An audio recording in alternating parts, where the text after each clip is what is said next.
بسم اللہ الرحمن الرحیم۔ آج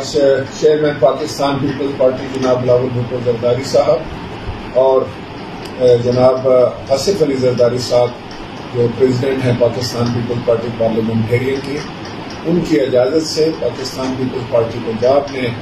جو یہ فیصلہ کیا ہے کہ حلقہ 133 میں جو بائی الیکشن ہو رہا ہے، جو ضمنی انتخاب ہونے جا رہا ہے، اس میں چودھری محمد اسلم گل صاحب جو ہیں اس میں ہمارے کینڈیڈیٹ ہوں گے، ہمارے امیدوار ہوں گے، اور پوری پارٹی جو ہے وہ بھرپور طریقے سے ان کے الیکشن مہم چلائے گی اور ان کو کامیاب کوشش ہوگی۔ یہ الیکشن جو ہے میں سمجھتا ہوں مہنگائی، بے روزگاری اور لا قانونیت کے خلاف ہے، جو موجودہ حکومت نے اس ملک کے عوام کو تحفے میں دیا ہے، اس کے خلاف پنجاب کے عوام جو ہیں وہ سراپا احتجاج ہیں، اور مجھے یقین ہے کہ وہ اپنا ووٹ کا حق ادا کرتے ہوئے یہ ضرور ذہن میں رکھیں گے کہ پاکستان پیپلز پارٹی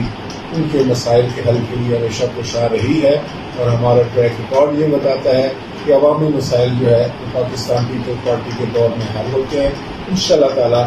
مجھے امید ہے کہ چودھری محمد اسلم گل صاحب جو ہے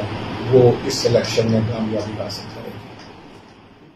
پاکستان پیپلز پارٹی نے چودھری محمد اسلم گل صدر لاہور اربن کو NA 133 کے ضمنی الیکشن میں نامزد کر دیا۔ اس کا باقاعدہ اعلان سابق وزیر اعظم راجہ پرویز اشرف صدر وسطی پنجاب نے کیا۔ ان کے ساتھ جنرل سیکریٹری حسن مرتضیٰ اور اسلم گل موجود تھے۔ بعد ازاں پنجاب آفس میں محترمہ نصرت بھٹو کی برسی پر قرآن خوانی کی گئی۔ کارکنان پاکستان پیپلز پارٹی شیخ عرفان احمد صدر زون 167،